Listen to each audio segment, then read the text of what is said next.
Hey folks, my name is Jen, and today we're going to talk about some really important books.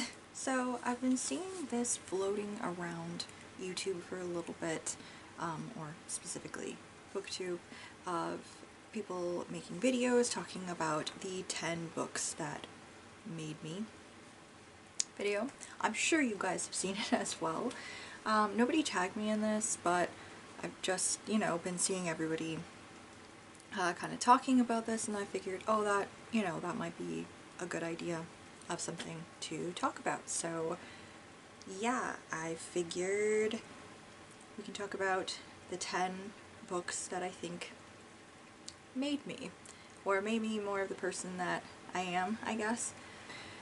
Yeah, that probably goes without saying. I probably didn't need to explain that, but I figured I'd just throw that out there of, I know there's a lot more things that have influenced different aspects of my life on top of these books that I've read. I'm gonna try to do this chronologically, or at least as chronologically as possible, because there is definitely some overlap with quite a few of these books. Then I have like a bonus book at the end that I'll talk about that it might not have as much effect on me as a person today, but it definitely impacted my life for a good chunk of it. So to start off with, like I said, if we're gonna go chronological, we're gonna have to talk about a couple of picture books first, because duh. The first picture book that I could talk about is The Monster at the End of This Book, starring lovable furry old Grover. And this is a little golden book. It is by John Stone and is illustrated by Michael Smolin. And I know this is a very popular book. Actually, I was pretty surprised a few years ago when I gave this a reread and saw actually how extremely popular this book is. But I remember just loving this. And the thing about this book is I had this read to me a lot as a child.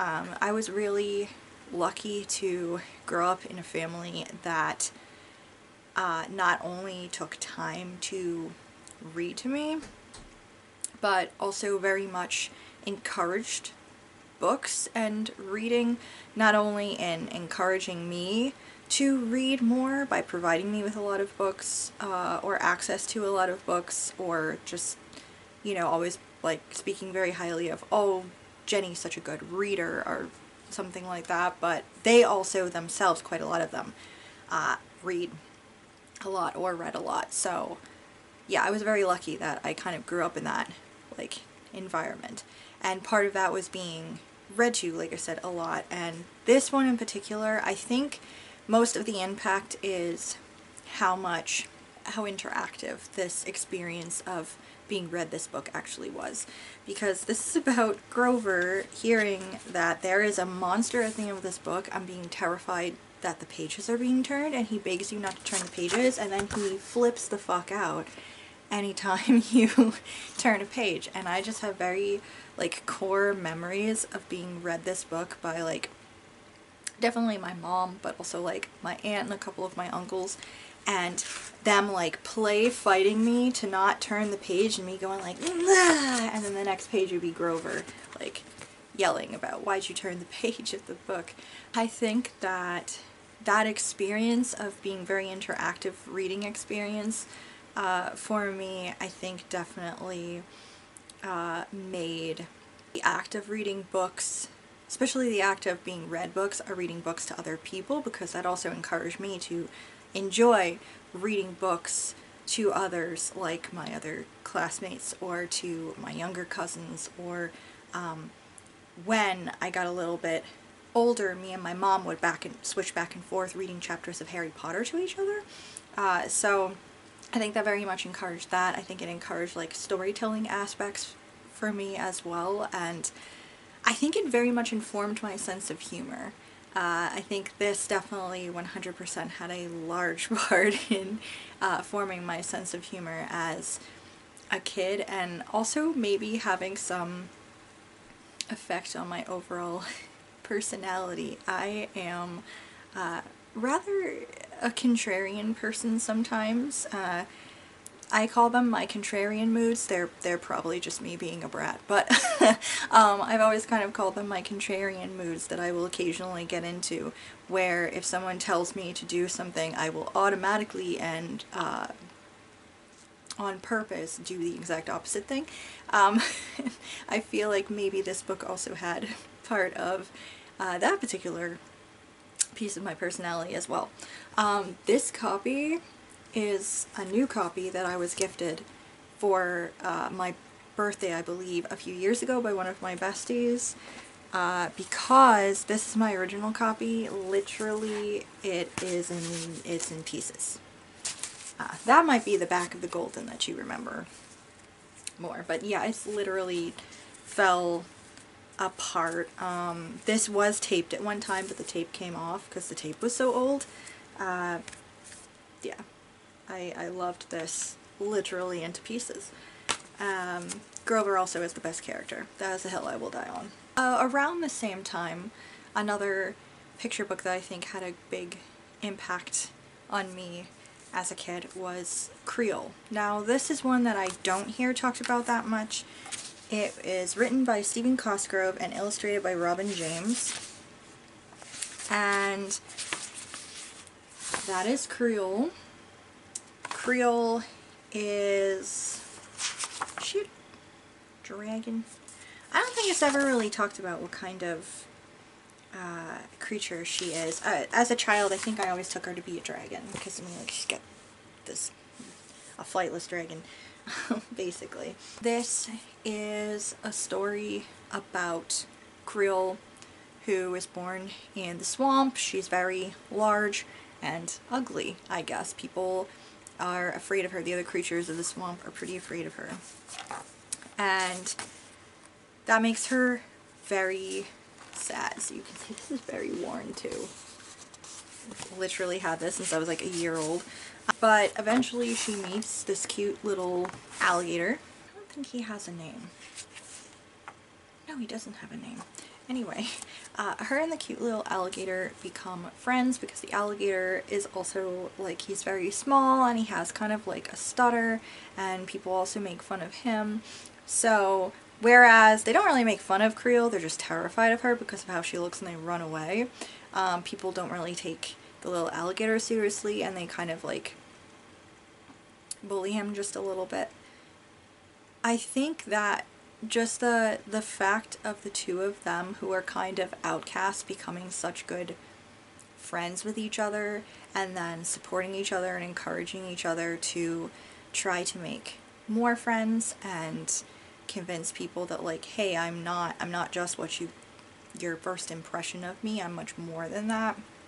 You shouldn't make, it's very much the message of, like, you shouldn't judge a book by its cover. In fact, I think that's, like, written in here. Yeah, that's written in here.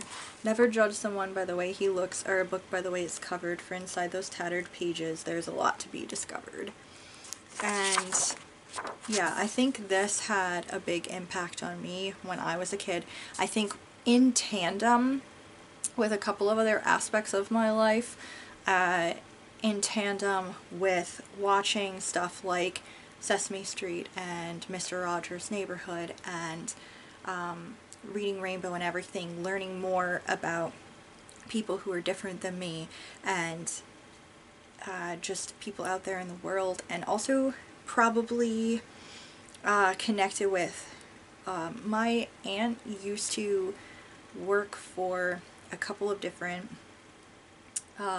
organizations, and she was like a kind of I don't know if she was technically a caseworker, but she was kind of like a caretaker of sorts for people who had varying mental disabilities, and sometimes she would bring them when she came on like weekends, went during like the summer and stuff when I was growing up. So I also got to meet people who were a little bit different than me, and I think that kind of being in tandem with this book and everything else, I think that definitely had like an impact on me to not be so quick to be afraid or weirded out by people who are a little bit different. Like, I know definitely I had some classmates initially in elementary school that were very much freaked out or weirded out by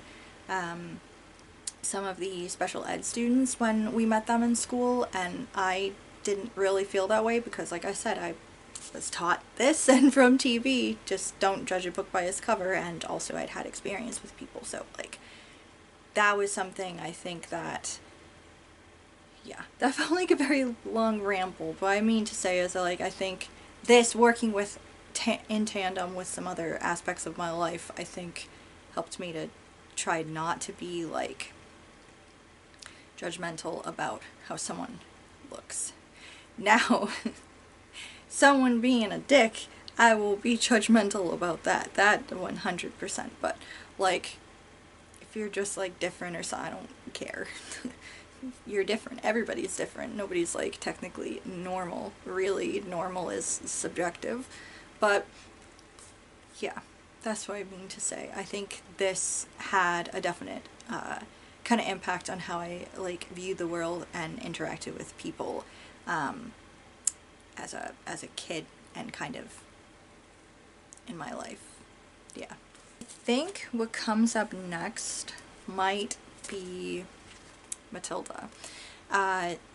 Using Matilda as kind of like a placeholder for Roald Dahl in general in my head, but what I was gonna say, I do have a feeling that this might not have been my first Roald Dahl. My first Roald Dahl might actually have been The Vicar of Nibbleswick. We're just gonna say Matilda because I know I read them roughly around the same time. I know like Charlie and the Chocolate Factory and the Great Gust Elevator came a little bit later, so I will say that Matilda especially because I loved the way this story talked about books and imagination and reading and everything, but I also just really liked seeing her get her own back at like the adults who were being jackasses. I mean, because what kid doesn't like that when you're feeling like belittled and very small and feels like everybody just rules over you? I mean, what better way to read than them getting back? It's like watching Home Alone or something, you know? So yeah, very geared towards kids. But I think while those were things that I really much enjoyed, I think overall the thing that maybe made me more is the humor of Roald Dahl's books. Like the humor in here, pretty great, and that continues, like I said, with the Vicar of Nibbleswick and the Charlie books, and like that particular sense of humor I think got me in like a chokehold back then. Like British humor is something that I have always found particularly hilarious and very comforting. There's something very nostalgic and comforting about it, and I just keep coming back to things that have that particular British sense of humor, like Roald Dahl especially, or P.G. Wodehouse, or oh my gosh, thinking about a lot of shows. There's a lot of like Britcoms and stuff that I just keep coming back to because they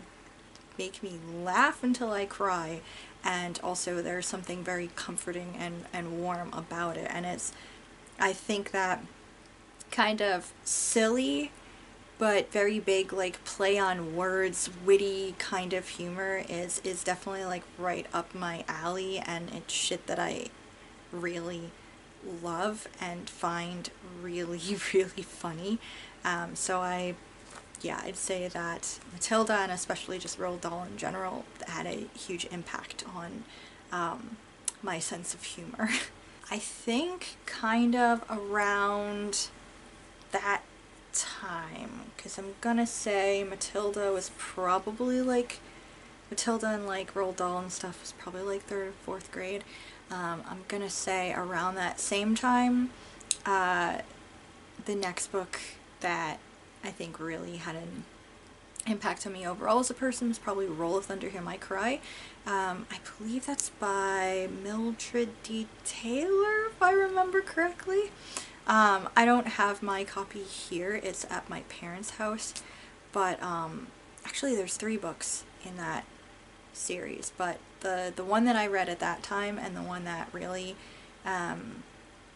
affected me, I think, was Roll of Thunder, Hear My Cry. And that is a book that is about this little girl. She's a little black girl, and it's about her experiences. She's starting school, or maybe she's gone to school already. I think her youngest brother was starting school that year. They are going to a school. It's during the 30s, so there's still like segregation and stuff. And her mom's like a teacher at this school, and it is basically about them growing up in the segregated South and dealing with lots of things. Like there is a white family that lives nearby, and one of the boys is the same age as one of her older brothers, and he really likes them and wants to be friends with them, despite the fact that they're a little bit wary of him, and also his family are racist as fuck and they suck. They beat the crap out of him for wanting to be friends with these kids, but he doesn't really care. He's just like, no, I want to be friends with them. There's also like a lot, there's like a courtroom thing that happens at one point, and there's like a lot of stuff going on in that book, and it definitely had an impact on me as a kid, because that was the first book of that type that I was reading.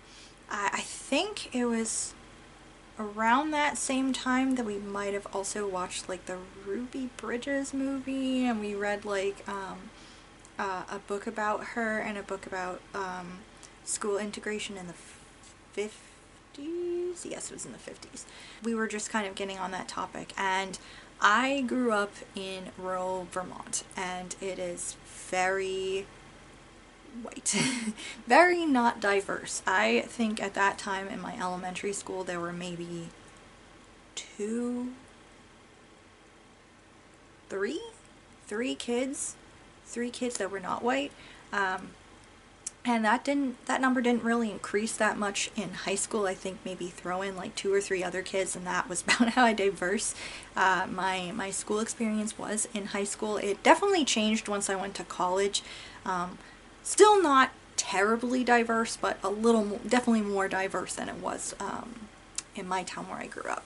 You know, I had that experience of being in a predominantly white state, in a predominantly white town, and then I also had my one set of my grandparents who I love them a whole lot, but they're definitely 100% very racist. And so I had like a weird kind of juxtaposition of very racist grandparents that would be very racist talking about people, and then I had my parents who were very much like not racist, and also the little bits of the world that I was getting, like I said, Sesame Street and Reading Rainbow and Mr. Rogers and a lot of PBS stuff, just trying to like see parts of the world. And I had like these two things on either side of me doing their thing, but I didn't really comprehend a lot of stuff about racial issues and like the history of our country with the racial issues. I didn't really comprehend a lot of that stuff, other than the basic of, you know, disagreeing with my grandparents and being like, I don't understand why you can't just get along with people. What does it matter? Probably again informed by don't judge a book by its cover. Message that I'd already received. So to read something like that about a kid who, and her family, and she was I think roughly around my age, it made it real to me, and I think that was what was important, because at that point I, like I said, just had these like differing world views and didn't really have an opinion of my own other than, well, don't judge people, and then to have like that book and that worldview be shown to me through the eyes of someone who's supposed to be like my age, yet set in the past or something. Like, I think that really helped open my eyes further a little bit, and also led to me reading more and seeking out other books to read more, to learn more, to understand more. And I think reading something like that, especially when you are, like I said, in a very rural, non-diverse state, I think is very important, so you can have different worldviews that are not just your own, that are not just your family's own, your town's own, or something like that. So yeah, I think that definitely had an impact in kind of just furthering my worldview, in furthering my knowledge and desire for more knowledge, and beyond just tolerance into like acceptance and not judging people and everything like that. So I think that was definitely, I think the first eye-opener book for me as a kid was probably Roll of Thunder, Hear My Cry. Let's see, I think around the same time we started reading Harry Potter. So I can't possibly get through a video like this and talk about Harry Potter, because the series had such a major impact on my life for such a significant chunk of it.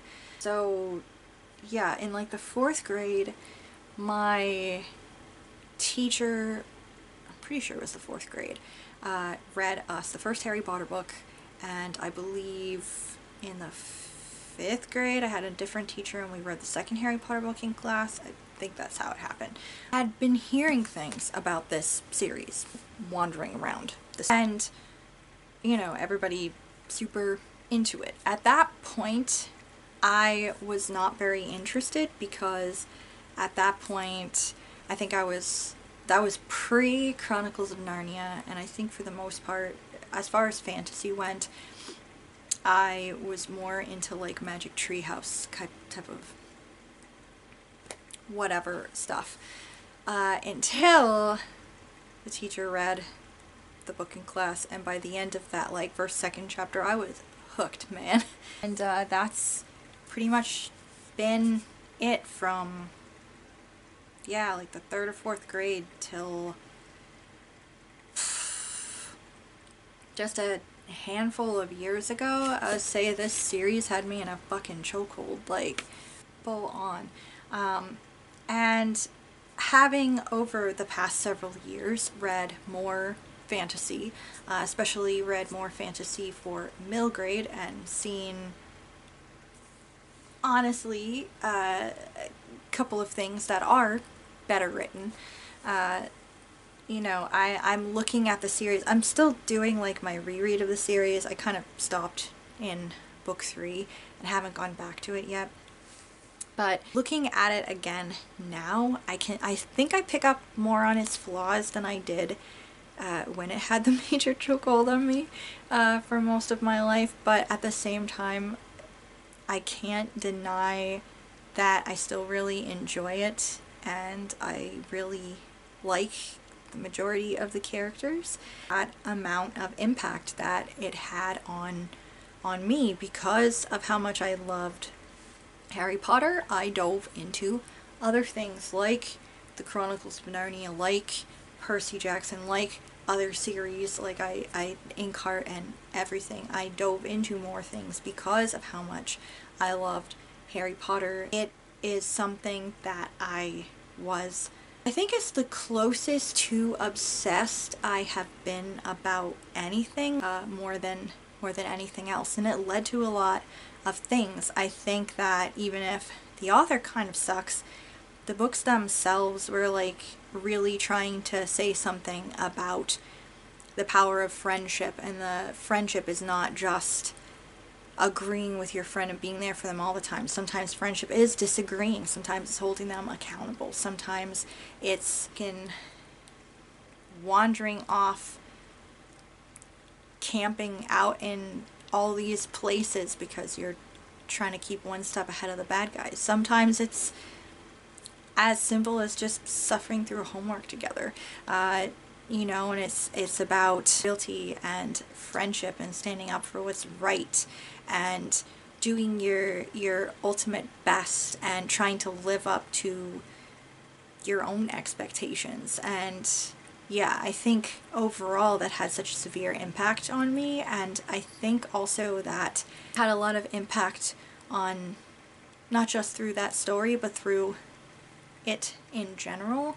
I bonded with friends in college initially over anime and manga, and also the fact that some of us were in the same major, but I think what really solidified things for us even further was this mutual love of Harry Potter, and really kind of, yeah, knitted us together even further was that love of the series.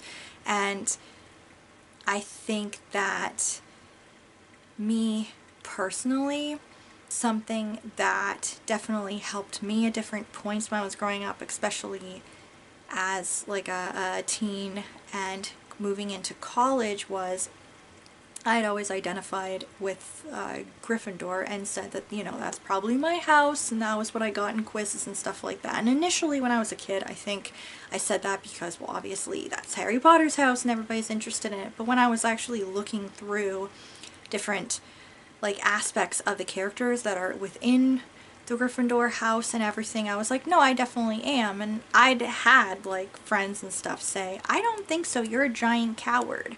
Like, there's no way that you are part of that. You're probably something else. And I'd always be like, well, no, because Neville is a giant coward throughout the entire series, but by the end of the series, he's a fucking badass. And you can be a coward, but sometimes you are brave enough to do the right thing, or, you know, put your foot down and say, no, I'm not being scared this time. I'm being serious. This is, you know, and I kind of held on to that of, okay, yeah, I'm a coward most of the time, but when it actually counts, I am not. And also, Gryffindors have a tendency of just not thinking before they open their mouths and stick their foot into shit, and that is so me. Anyway, that's, yeah. I think more than anything, that's probably been the series that has been on me the most throughout my life, probably, was Harry Potter. Around the same time, or maybe slightly after, was, I'll talk about them in tandem, Nancy Drew and the Westing Game. And I'm talking about them in tandem because they both kind of influenced, one influenced the other. Nancy Drew was something that I was gifted early on in my childhood. This is actually one of my favorite books, is The Sign of the Twisted Candles. This is my childhood copy. I was gifted these early on, and my grandmother was really loved mysteries, and even though she was more like an Agatha Christie fan and like Murder, She Wrote and stuff like that, I know that she also did really like Nancy Drew and purposefully got me some of these so I would have an interest in them, because I did like watching her shows with her, like Murder, She Wrote and Diagnosis Murder and fucking Walker, Texas Ranger and shit. Like, we'd watch that stuff together. So this, of course, loved, but because I loved this, led to me reading The Westing Game, which was my first official, like, standalone mystery book that wasn't part of Nancy Drew or Hardy Boys. It wasn't the Bobbsey Twins. It wasn't, you know, a related franchise like New Adventures of Mary Kay and Ashley or Wishbone or anything like that. It was an honest-to-God legit mystery novel for children that wasn't part of a, yeah, like I said, a franchise or a series or anything like that. And because of how much I loved this book and the very interesting things that happened in this book, which I'm planning a video in part to do with this, so you'll hear more about that then, but this ultimately led to me seeking out more mysteries and led to me going to my grandmother and saying, hey, can I read your Agatha Christie's?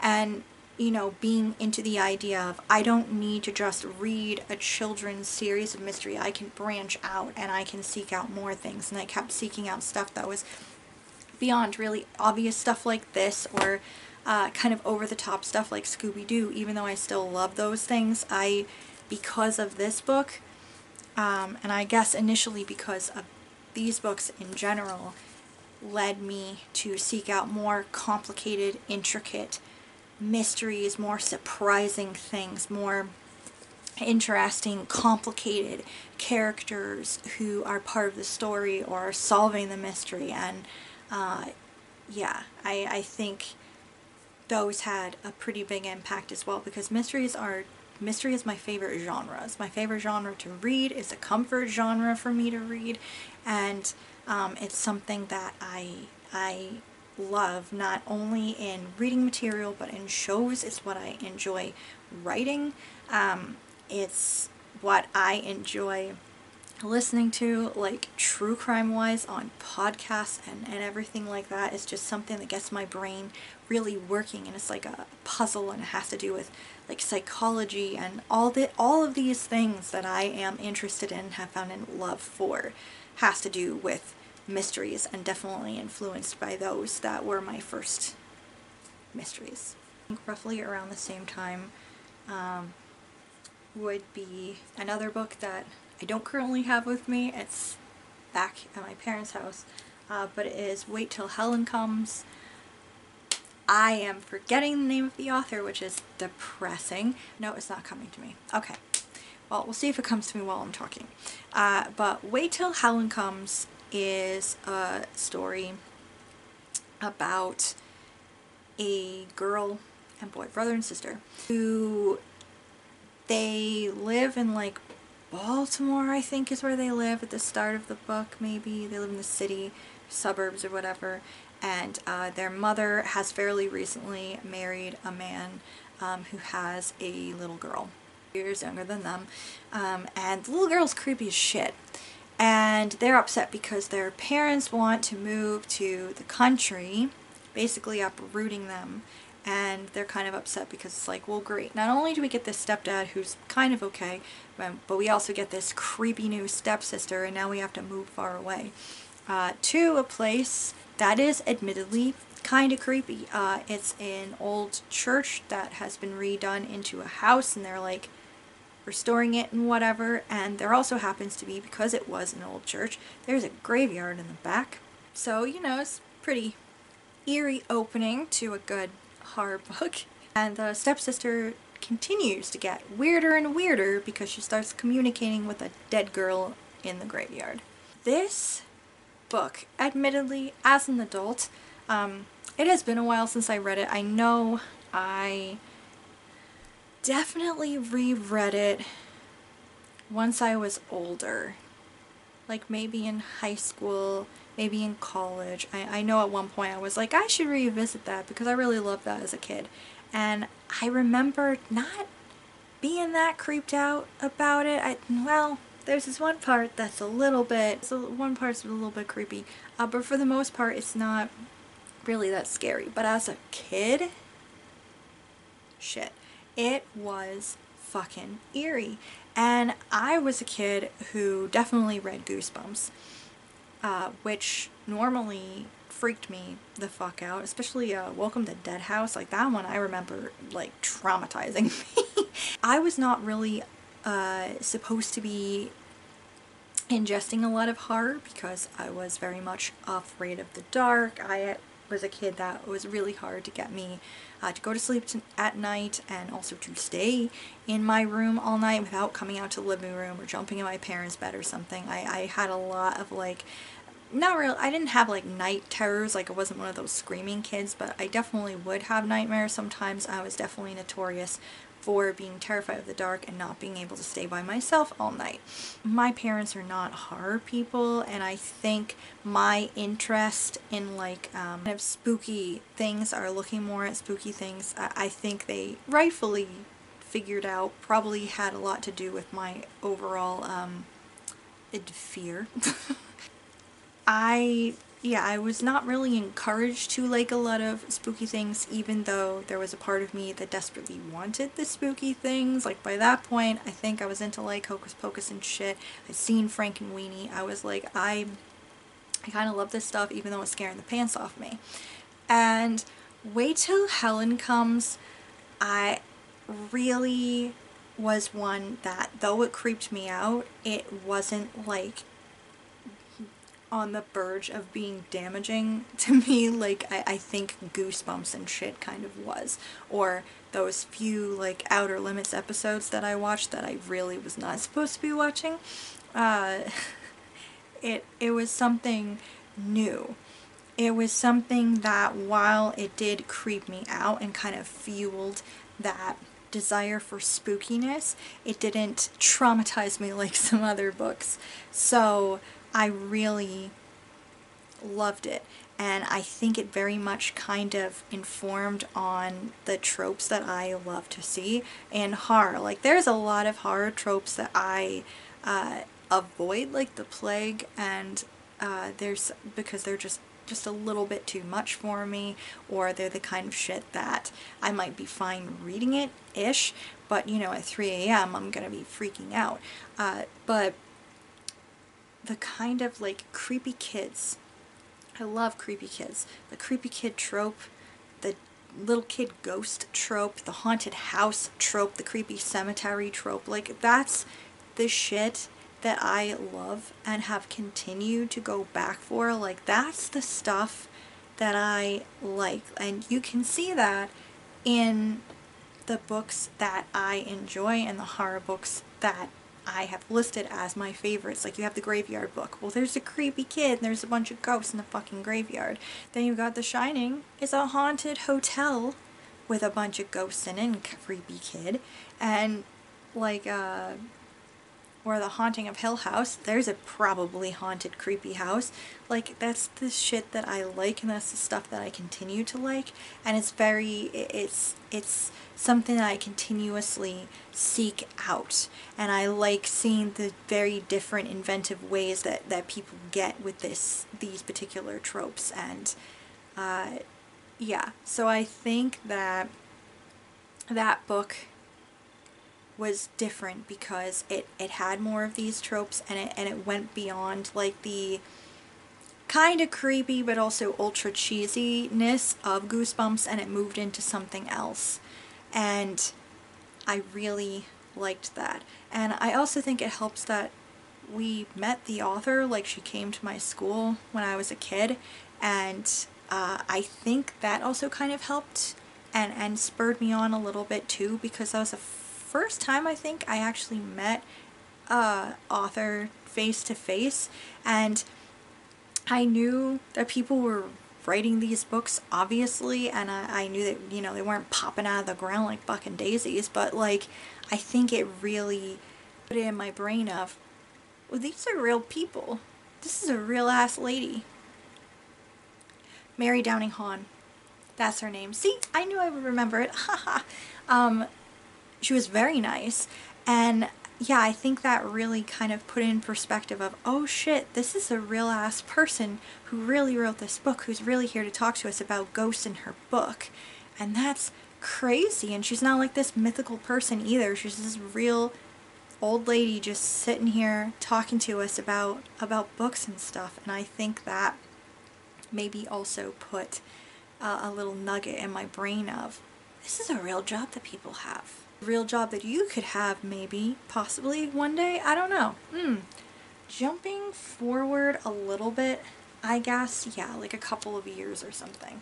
The next, like, influential thing was probably The Princess Diaries. I saw the movie first. Me and my mom went to watch it in theaters when I was in like junior high, I guess.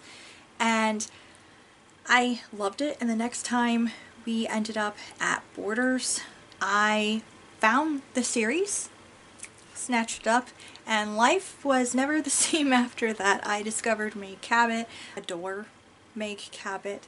I guess maybe, I don't think she made it into my top 10 authors like when I revisited it this year. I don't think she made it in there, but she still is up there on my list of like most influential authors to me, because this series also had me in a chokehold when I was a teenager.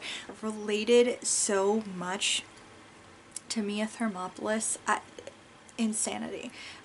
Maybe not the vegetarian New Yorker princess thing going on, but like the awkwardness, the kind of nerdiness, the trouble with math, the utter drama, the amount of drama, the writing, the writing, both diary writing. Like, I started keeping a diary largely because of this series, and I was like, I kind of want to write down my thoughts more.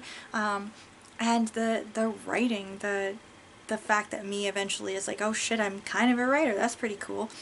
All of that, I just related to Mia so much, and I know 100% that he had kind of an impact on me in high school as like a comforting thing, because, you know, even though she messes up and she makes mistakes and she just continuously fucks things up, at the end of the day she can make things right, and she can attempt to fix things and turn stuff around. And maybe it's okay that, you know, you don't have boobs yet, and the right guy doesn't seem to like you, and you're bad at math and shit, because at the end of the day, you know what, this is just high school and things are going to get better and improve, and it's all going to be okay. Like, that was very much stuff that I kind of took to heart as a teenager, and that I found very like comforting and relatable as a teenager,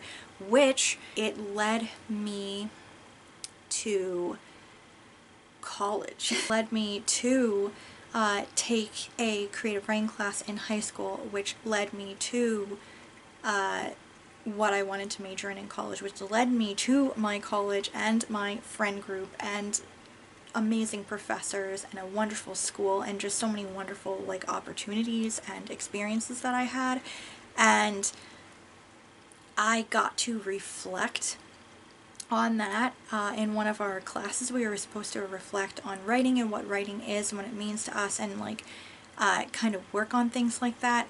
In part had to do with my final essay in that class, and also in part had to do with my senior like final project essay, writing about writing and who I was as a writer and where I came from. Like, people always asking, where do writers come from, like where you get your ideas from, and we always used to joke around with the ID fairy, obviously. Something that I could reflect on, and reflected that a lot of my goals as a writer and what I wanted to do at the time, and they've shifted slightly as the years have gone by, but largely my goals are ultimately kind of the same. And that was at the time when I was graduating college, and I was writing about these things and reflecting on them, largely had to do with this book series and Make Habit, and it was the desire to write something that would have meaning to somebody else, and write something that would have an impact on somebody else's life.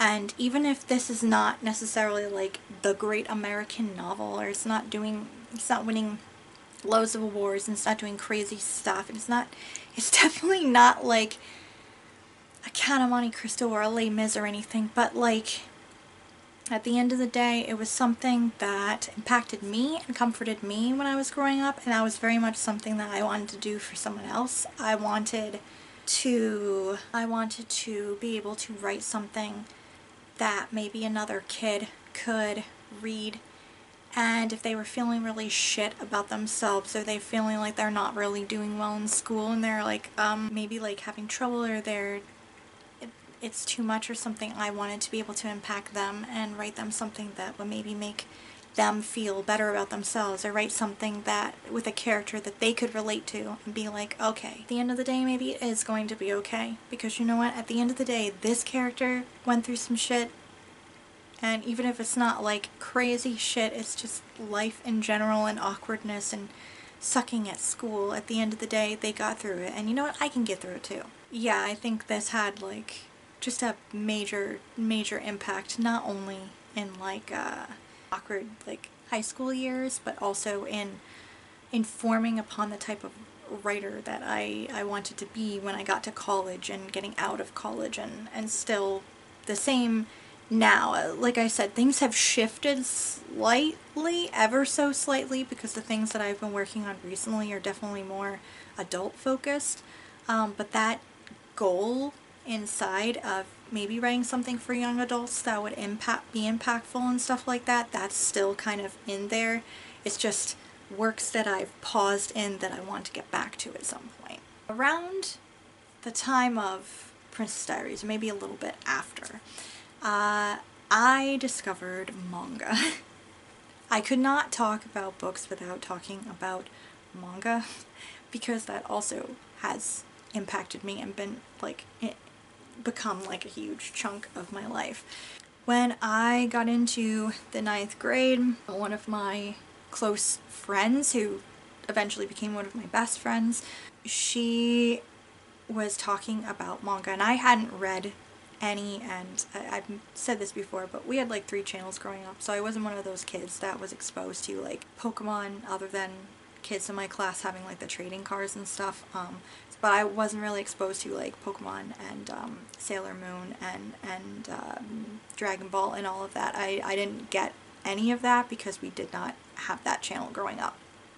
So I kind of knew vaguely of things like that, but I didn't, it didn't really mean anything to me at the time. And this friend was, I believe, kind of like talking about anime and talking about different manga series and stuff like that. And she told me about a series that she thought that I would have some interest in. And I was like, oh, I don't know, kind of like thing, because I read comic books as a kid, but I didn't really read that many like graphic novels or things like that. And one day in, I think, study hall, or maybe it was the beginning of like a class we had together, she brought in the first Inuyasha volume, and I read it, and I was fucking hooked. Like, I just cracked it open and I was gone. Like, I'm telling you, like, I think class started and she was like, yo, the teacher's here, like, where did you go? She was like trying to talk to me, and I was like sucked into this book, and I was not paying attention to anything that was going on around me. Yeah, I Inuyasha, guys. I would borrow them. I borrowed, I think, the majority of what she had, which when I started like going over to her house to hang out, then we started reading even more besides Inuyasha. She introduced me to Rurouni Kenshin and Sailor Moon and Full Metal Panic and oh my gosh, what else? Oh man, I borrowed so many of her books. Was it Black Cat? Was that one of them? I know I watched that part of the anime of that.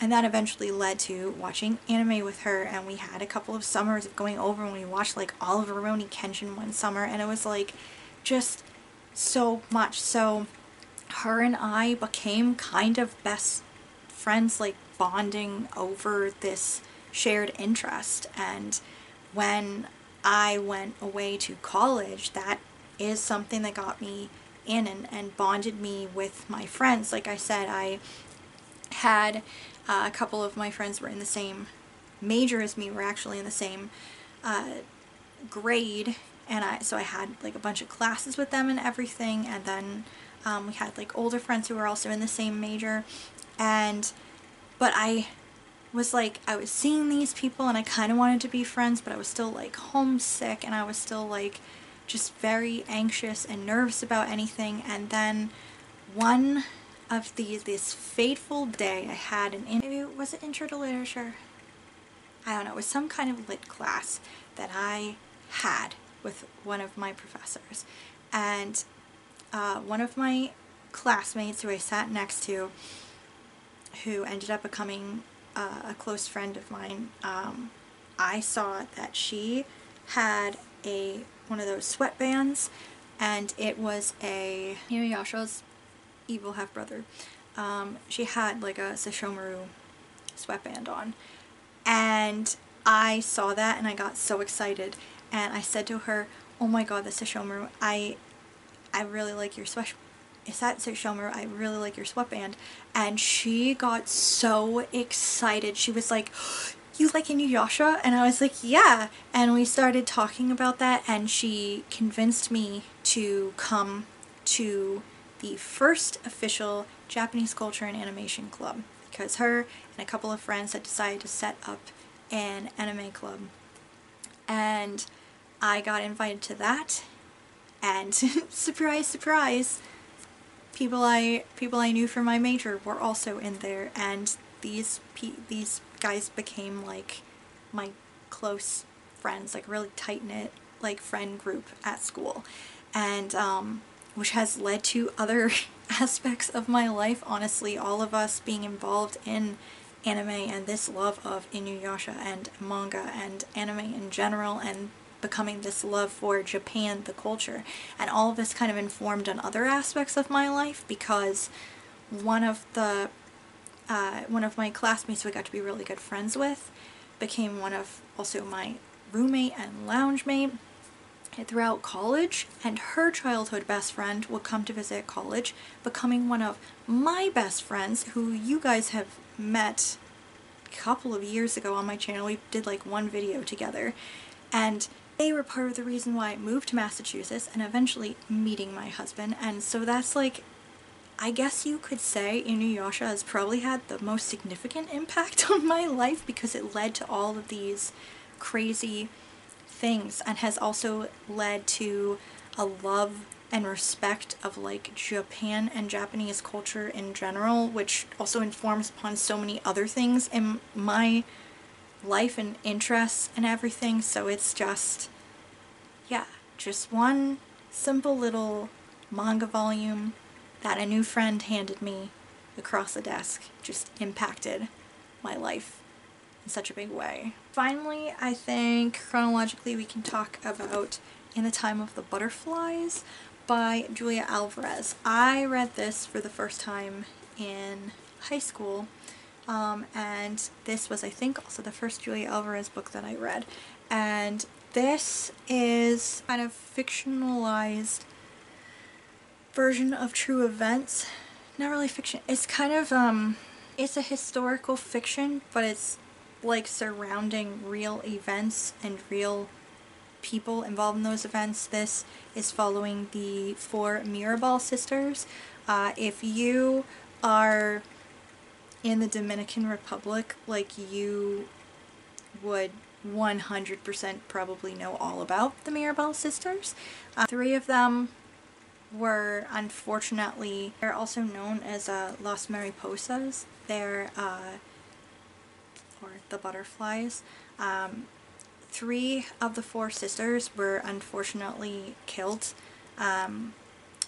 for trying to stand up to Trujillo, who was the dictator of the Dominican Republic for like a long time. And this is, yeah, like I said, it's fictionalized, but that's because it's like dealing with the people as characters. But a lot of what Julia Alvarez wrote in here is like from the horse's mouth, pretty much, like from the surviving sisters' remembrances, and from different letters and writings and conversations and stories that they're hearing from the surviving sister, from surviving family, and everything about these women's experiences. And I read this, I think it was for a class in high school, and holy shit. Like, this book affected me so much. It led me to more of Julia Alvarez's writing, both in like school and outside of it, for appreciating her way of writing. It led me to seek out more male voices of Latina writers, and I think this also really kind of made things a little more personal, reading these stories, I took Spanish throughout high school because I really loved the language. I thought it was really beautiful, and it wasn't too hard for me to pick up. I've been trying to like relearn some more, and it's definitely gotten a little bit harder now. When I was a teenager, I was like sucking it up. I found it really easy to learn and was really enjoying it, but I was still like an American white student in a rural school learning Spanish and, you know, learning how to talk about different things. And I think when I read this, it kind of opened my world up a little bit to people who are having or have had these experiences, like dealing with this dictatorship and historical like circumstances. And I remember having kind of small conversations with my professor in Spanish about this book. I think I wrote like some kind of small essay or something about this book, and I think I wrote a poem entirely in Spanish for that class about this book and the impact of these women. It kind of made this more personal and more impactful to read about their experiences, and like I said, it also led me to read more of Julia Alvarez's work, to seek out other books, and it led me to read up even more on the Mirabal sisters. And Julia Alvarez, actually, I've been seeing an ad for, I think it looks like a documentary about her life, and a good chunk of it has to do with her work on this book and connecting with Dede, who is the surviving sister. And I haven't like checked out where to like watch that or anything yet, but it's definitely on my list because it looks awesome, and I want to know more about that anyway. And it is definitely a book that has haunted me. Like this says, it makes a haunting statement about the human cost of political oppression. That's what it says in the back of the book, and it is a book that has, in a sense, haunted me, because it is something that, even though it has been several years since I have read this, I reread it in like college, and even though it's been a long time since I've read it, it is a book that I think about, maybe not daily, but weekly. At least weekly, this book pops into my head, and like I said, it has been years since I have read it, but I 100% think about it like all the time. And I guess, so those are basically the 10 books that have made me. Bonus book I wanted to mention, because while it no longer is really a part of me entirely as a person, it did impact a giant chunk of my life, and it's something that I have 100% probably and it is something that I think I've talked about before, but it was The Bridge to Terabithia, and I can't remember who was the author of that. Catherine Cade. So that was not, it was not a book that I particularly seeked out at the time. Actually didn't know anything about it at the time, but when I was in the 3rd grade, it was actually pretty close to the beginning of the 3rd grade. I want to say maybe the 2nd or 3rd week of school. One of my close friends, we came into school and we were told that he had died over the weekend. And I think what was particularly traumatic at that time was that it wasn't something like, you know, he hadn't gotten sick and passed. It wasn't an accident. It wasn't anything like that. Unfortunately, his mother was not well, and she had killed him and his little sister and herself. So that was a lot for a bunch of 3rd and 4th graders to be told at 8:45 in the morning. And I have a lot of core memories from that day and the next preceding couple of days. Very distinct like snapshots in my head. Unfortunately, I have more snapshots of that day and the after results than I do of the 3 previous years of friendship with this particular friend, which is rather unfortunate. I think maybe that was my brain's way of processing that I didn't want to think about those things because they were happy things and I didn't want to be happy because it hurt at the time or something. I don't know. Like a cop coming to talk to us and just my mom being upset, a lot of stuff. And over the course of that time, I feel like I remember a guidance counselor talking to us, maybe if not one-on-one with me, with a couple of us who I think they knew were like, had been his friends. I don't know if it was because of the guidance counselor or it was because my teacher just was having some good intentions. I didn't particularly like her because of other reasons later, but I think she did have the best intentions possibly when she, one day not that long after this, handed me a copy of Bridge to Terabithia. And I think she was doing that as a way of realizing, hey, this kid reads a lot,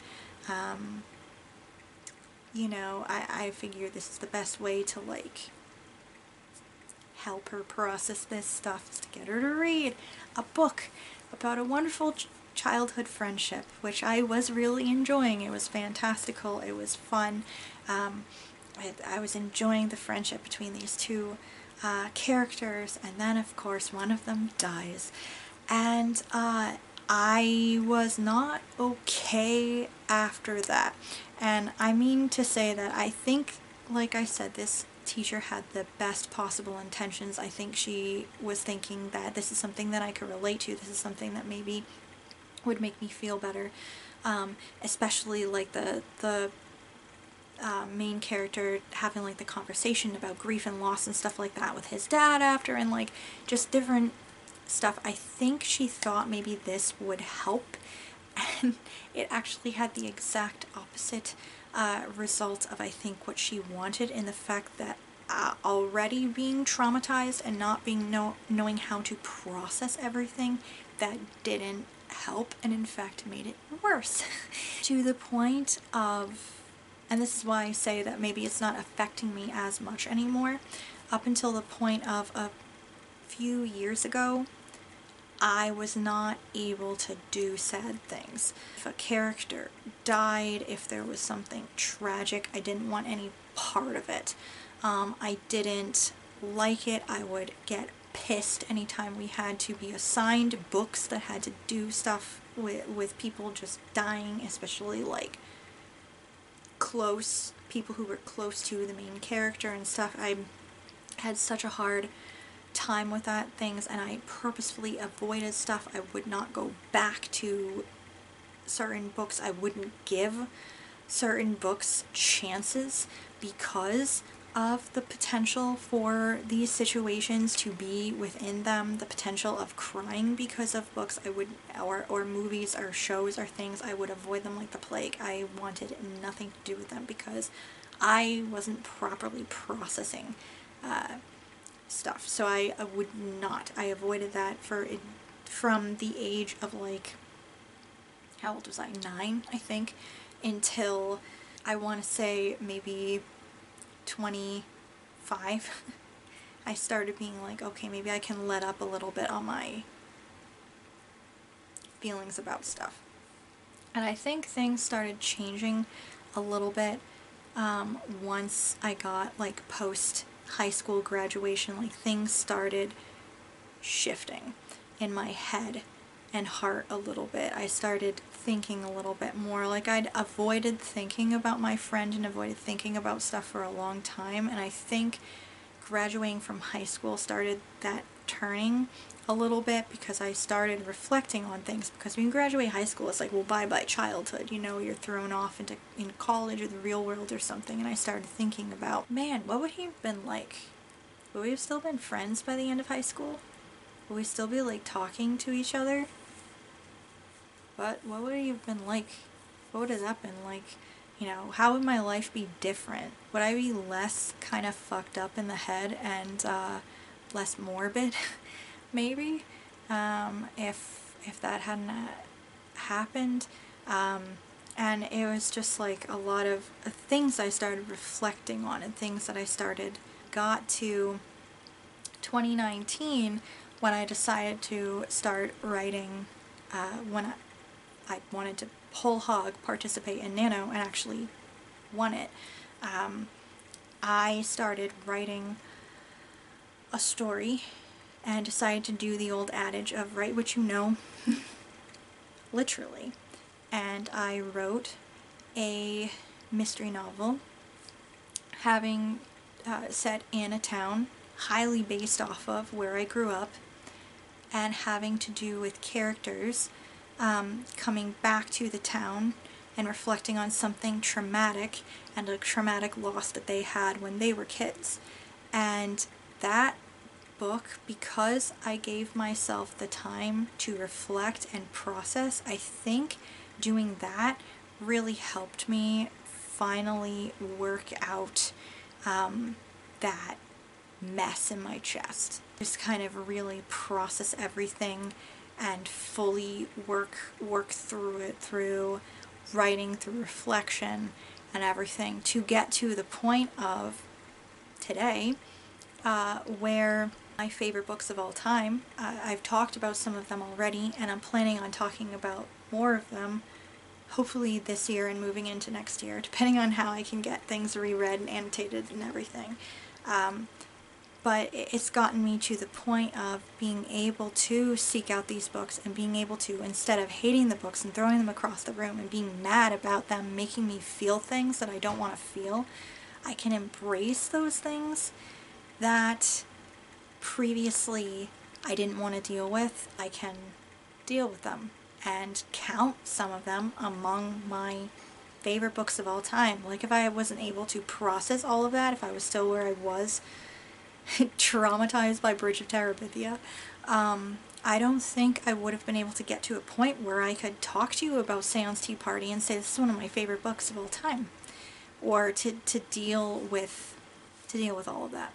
You know, it only took me so many years to fucking deal with my shit. But yeah, that's why I figured I'd just talk a little bit about that book, because while it no longer is affecting my life technically, it had a severe impact on such a large chunk of my life up until this point, that I figured I would just talk about it a little bit as like a bonus book that made me, I guess, or just had a part in making me. Anyway guys, sorry to bring the mood down. That probably brought this way the fuck down. But yeah, anyway, those were the 10 books that made me as a person, had such a big impact on me overall. I hope that you guys enjoyed hearing about them. I know I rambled for so long with this video, probably. I'm so sorry. Anyway, I hope that you enjoyed. Thank you for watching. Thank you for always watching. If you're new here and would like to subscribe, please do so. And if you have not made a video yet talking about the books that made you, you definitely should. This was a fun thing to kind of reflect on, and I had a really good time kind of thinking about everything I've read and really coming up with these answers. So yeah, if you want to be a part of that, definitely do it, because it's very interesting to think about. Thanks you guys, and I'll see you next time. Bye.